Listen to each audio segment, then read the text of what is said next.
Walter Lay builds guitars from start to finish, focusing his attention on every detail.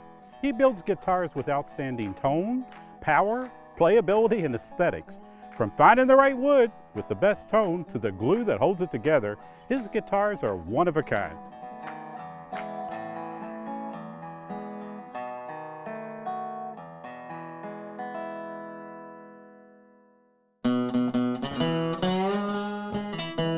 The first time that I strung that guitar up and played it, it was like few other things that I've ever experienced, I'll put it that way.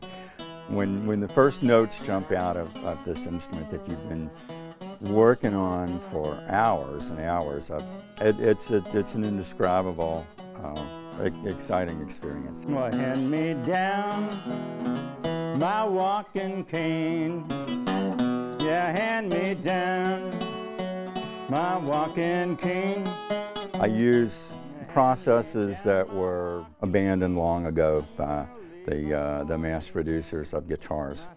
For example, I use hot glue to glue the braces and to glue the box together, which is the type of glue that was used in the pre-war instruments built by Martin and Gibson that are a lot of times considered the gold standard for guitars, but an individual builder like myself can utilize some of those techniques and hopefully build a better instrument.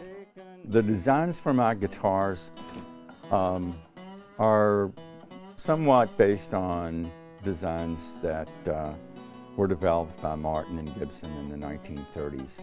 And I don't build reproductions of those guitars, but because those guitars are in some ways a high point of guitar building, I use that as a jumping off point. I started playing the guitar when I was in high school in the early 60s, and my interest in building guitars comes from building things from the time I was a kid, building model airplanes and model cars and so forth. So it took a while to kick in, but eventually it did.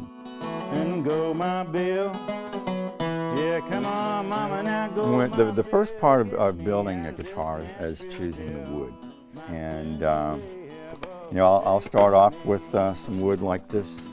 This is some Adirondack spruce, which is really good for making the tops, the soundboards of the guitar. And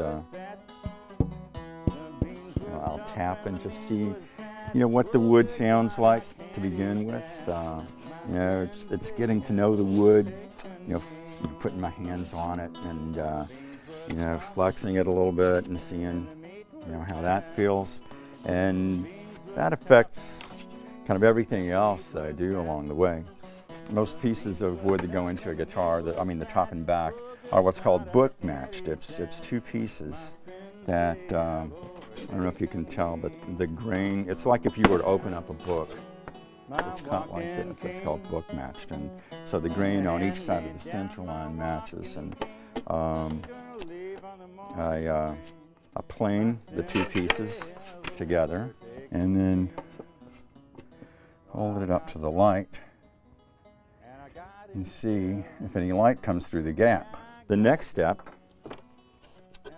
is gluing the braces on to the top and back, and then carving the braces down. I want my guitars to have an active back, not a dead back. So I don't want it so strong and stiff that the back of the guitar doesn't also vibrate.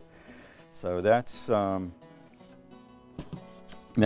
achieved by flexing as I brace and tapping, and at a certain point you can hear it start to really come alive.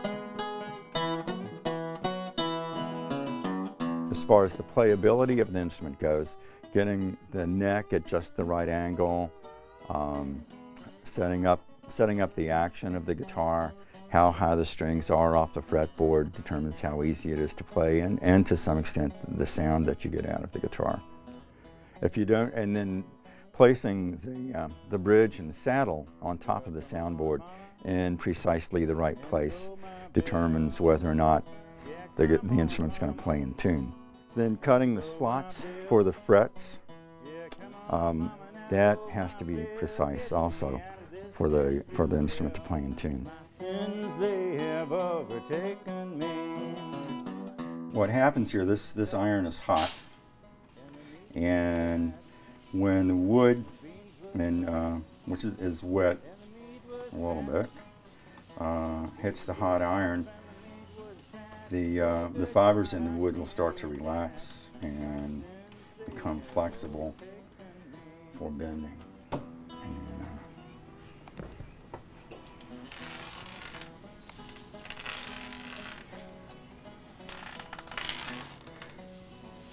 This is a technique that's been in use for hundreds of years, and the only thing different that I'm doing is using an electric version.